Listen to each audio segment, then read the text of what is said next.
Kuna watu ambao wanatakiwa waishie kwenye kukuencourage na kukuonyesha kwamba inawezekana.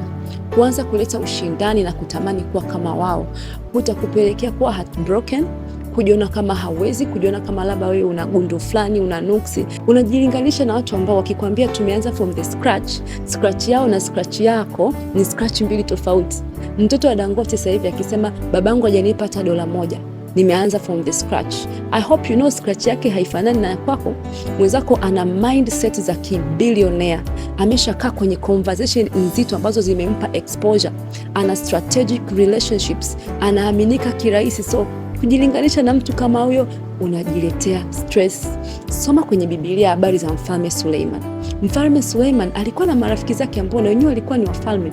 Imagine unajilinganisha na mtu ambaye baba yake ameshamsaidia kupigana vita zote, amesha secure ufalme wote wa Israel, amempa tu, chukua mwanangu, tawala. Mfalme Daudi yeye mwenyewe hakuanza kama Suleiman, alianza kwanza kutawala makabila mawili nadhani, baadaye ndo akaja kutawala Israeli nzima. Mtoto wake ameanza kwa kishindo, kampa ufalme, kampa urithi, kampa rasilimali. Kila alichokuwa anakihitaji kujenga lile hekalu ambalo Suleiman alilijenga, alivichukua kutoka kwa baba yake Daudi. Hakufight, hakuvitafuta. Unajilinganishaje na mtu kama huyo? Utaanza kujiona wewe huna maendeleo, Mungu amekuacha, Mungu amekutupa. Watu hatufanani. Mishahara pia inaweza ikafanana. Huo mshahara, mwenzako mshahara wake ananua nguo, ananua wigi, anajifanyia mambo ya kujispoil, it's over.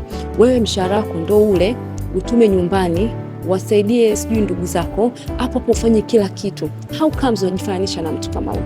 You are doing very well. Isipokuwa unajikompea na watu ambao is just unfair. Give yourself time. Mungu ni Mungu wa wakati na mikakati. Atakuinua kwa wakati wake. Usianze kujiletea competition ambazo hutakiwi kuingia, zitakudrain moyo wako. Relax. Appreciate yourself kwamba nimeweza na ninafanya vizuri na nitafanya vizuri na nitafika mbali sana. Amina.